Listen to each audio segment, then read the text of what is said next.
Assalomu alaykum hammaga. Sizlar bilan Yaqubjon Salimov va bugungi mavzumiz ustoz va o'qituvchilar o'rtasida bugungi kunda bo'layotgan ziddiyatlar haqida bo'ladi. Demak, birinchi navbatda biz shu narsani tushunib olishimiz kerak. Nima sababdan o'zi bu narsalar yuzaga kelyapti? Birinchi navbatda bu o'sib borayotgan ijtimoiy tarmoqlardagi sun'iy propagandalar, ya'ni yoshlarning kattalarga behurmat qilib tarbiyalash, ya'ni manqurt ruhda ijtimoiy tarmoqdan olinayotgan negativ energiyaning odamlar, yoshlar o'ziga qabul qilib, asta-sekin miyasini o'ldirib, kattalarga bo'lgan hurmatini yo'qotishida. Bu albatta turli xil bachkana vaynerlarning va blogerlarning hissasidir. Ularni oldini olish uchun shunaqa blogerlarga albatta taqiq qo'yilishi kerak. Shundagina yoshlarni qisman qaytarib qolsak bo'ladi. Albatta, bundan ham ko'ra jiddiyroq sabab bor, ya'ni bu uydagi muhit. Uydagi muhit yomon bo'ladigan bo'lsa, ya'ni bolaga tarbiya yaxshi berilmaydigan bo'ladigan bo'lsa, albatta yoshlar o'zi bilganini qilib, xohlaganicha yashaydi.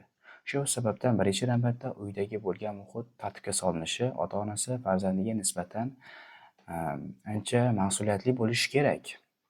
Va shundagina bola maktabga kelgan paytda yoki istalgan joyga borgan paytda o'zini yaxshi tutadi, xulqini namoyon etadi. Va bu albatta bu ikkita bergan yechimim sodda edi, ya'ni hech qanaqa majburiyatsiz, xohlasa buni hal qilsa, xohlasa qilmasin. Bu albatta talabaning o'ziga, ota-onaning o'ziga bog'liq, lekin bular hal qilinmasa jamiyatimizda katta yirtiq paydo bo'ladi. Bu sekin-sekin madaniyatimizni o'lishiga sabab bo'lishi mumkin. Shu boisdan bunga ham jiddiy qarashimiz kerak va shu boisdan bu joyda keskin chora qo'llashimiz to'g'riroq bo'lgan bo'lardi. Misol uchun, maktab O'zbekistonda ta'lim tizimimiz bepul o'qitadi.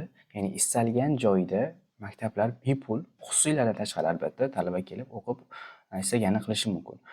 Va biz qachonki mana shu yerda ta'limni pulli qiladigan bo'lsak, bu yerda ota-ona ham, farzand ham nisbatan jiddiyroq yondashgan bo'lardi.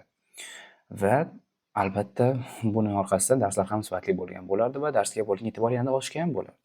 Shu boisdan ham mana shu taklifni ko'rib chiqish kerak, ya'ni darsga bo'lgan hurmatni oshirish uchun va sifatni oshirish uchun ham birinchi navbatda bu narsani qadrli qilishimiz kerak. Qadrli qilishimiz uchun esa buni pulli qilishimiz kerak. Va albatta buni ham ko'rib chiqish kerakki, ya'ni hamma ham maktabni ko'tara olmasligi mumkin. Maktabning to'lovi oyma-oy yoki yillik to'lovlar hammaga ham bo'lmasligi mumkin. Shu boisdan ham aholini o'rganib chiqib, moliyaviy holatdan kelib chiqib, uni talabaga moslashtirish kerak. Shundan keyingina o'ylaymanki, darslar ancha qadrlanadigan bo'ladi. Yokida mana bu joyida keladigan bo'lsak, bilamiz yoshlar hozirda eng pik o'qiydigan davri 1-sinfdan maksimal 6-sinfgacha o'qigan, undan keyin talabalar o'qishni tashlab yuborishyapti. Va shuning uchun ham aynan mana shu 1-sinfdan 5-sinfga o'tgancha ta'limni bepul qilib va undan keyingisini pulli qiladigan bo'lsa ham bu ancha yaxshi yechim bo'lgan bo'lardi. Albatta talabalar ham yanada jiddiyroq qaragan bo'lardi o'zining darslariga, chunki bu yerda pul to'layapti, pul to'lagani uchun albatta yaxshiroq o'qish kerak. Bu o'z navbatida ancha yaxshi yechim bo'lgan bo'lardi. Albatta bular mening shaxsiy fikrlarim.